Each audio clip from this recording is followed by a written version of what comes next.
guys!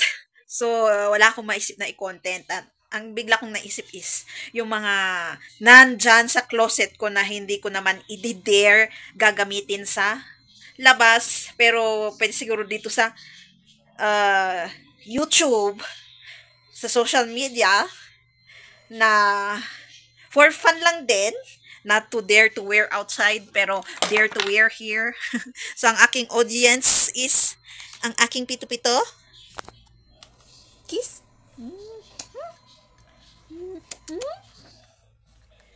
Pito-pito ko.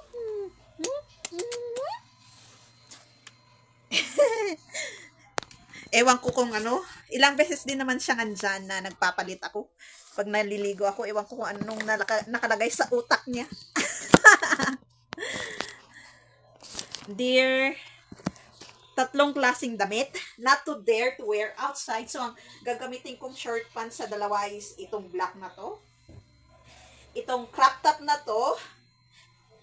Alam ko na review namin to. Isang tinahi. Ito ay wagwag actually. Tapos, kinonvert ng isang mananahi. Local designer.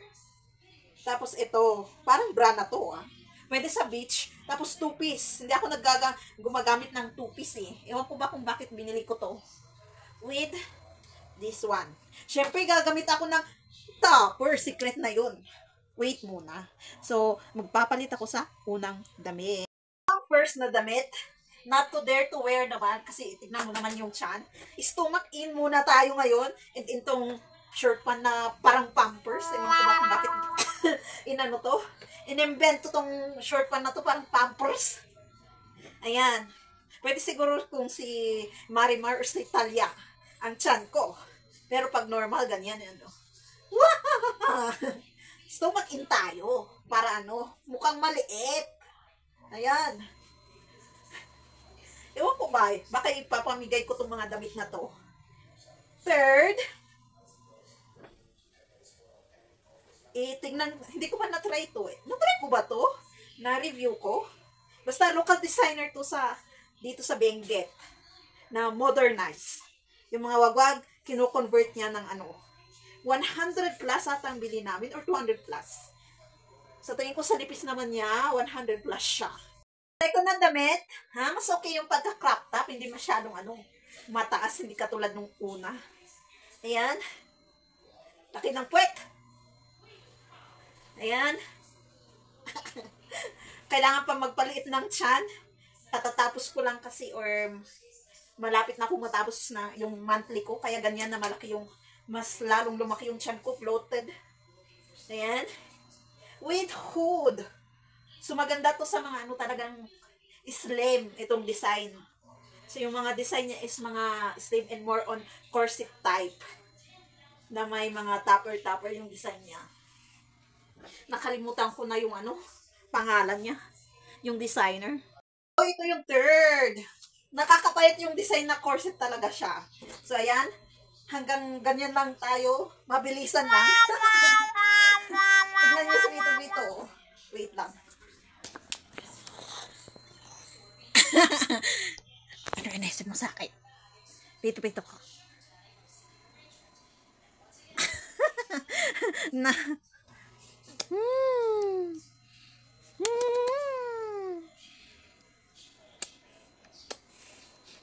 Lalaki pa naman tong pito-pito ko na to. Wait. So, ayan. Walang stomach in dyan, So, kung gusto niyo mag-bikini ng one piece, tapos ganito ang katawan nyo, yung malaki yung ito, pwede. Ganito, Ayan. Pang-inspire. At hindi ko na uulitin to.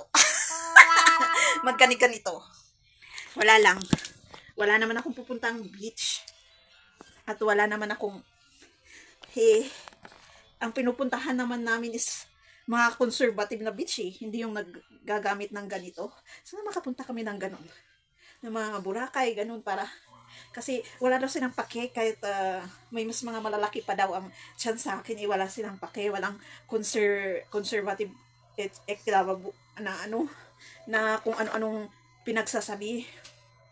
Alam nyo kung bakit minsan nagiging iba na umiiral sa utak natin kasi syempre dahil sa mga partners natin or asawa natin, yung mga sila wala pa akong ano na pag dumadaan sila, ang tinitingnan ng mata nila is yung kita yung cleavage, yung alam niyo na crop top, sexy. Tapos pag nang bababae sila is yung ganun manamit. Kaya yung nasa isip na ng tao is ganun na. Minsan kasi nang bababae ang isang partner kung ang kulang sila sa ano, yung pansin na kulang sila ng communication at nakita nila yung babaeng to, sakto lang naman ganun ang pananamit ng taong yun. Yun ang din natin minsan nakikita kung bakit ng bababae or ng lalaki ang partner. Kulang sa pansin, walang communication, yung feeling mo dahil madaldal tong taong to, parang nakakakonect ka, yung kung nag-uusap kayo is parang ang tagal-tagal nyo nang magkakilala. Hindi dahil sa pananamit minsan. Kasi sumasakto lang na ganun ang pananamit ng girl na yun. Pag gusto ng babae na binibaby sila, mas malala ang lalaki. Mas gusto nila yon. So may mga nakakausap din naman ako na ano yun, gusto mo lalambingin mo sila, tapos ibibibi mo sila, tapos hindi naman nila ibibigay sa'yo. Nakakatamad. Lagi na lang sila. Yun ang ibang rason ng ibang may partner. So, tama naman sila. Kung laging sila na lang ang iniisip mo, tapos hindi naman nila iniisip ikaw, wala na. Walang mangyayari. So, kailangan balance talaga siya. So, si Pito-Pito, ganun na yung posisyon.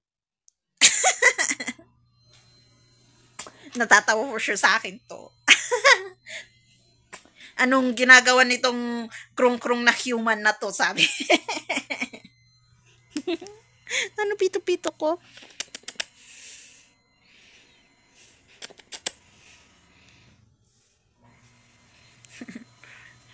Ano yun? Na ano kan may tubig, laway? Joke. So, yan.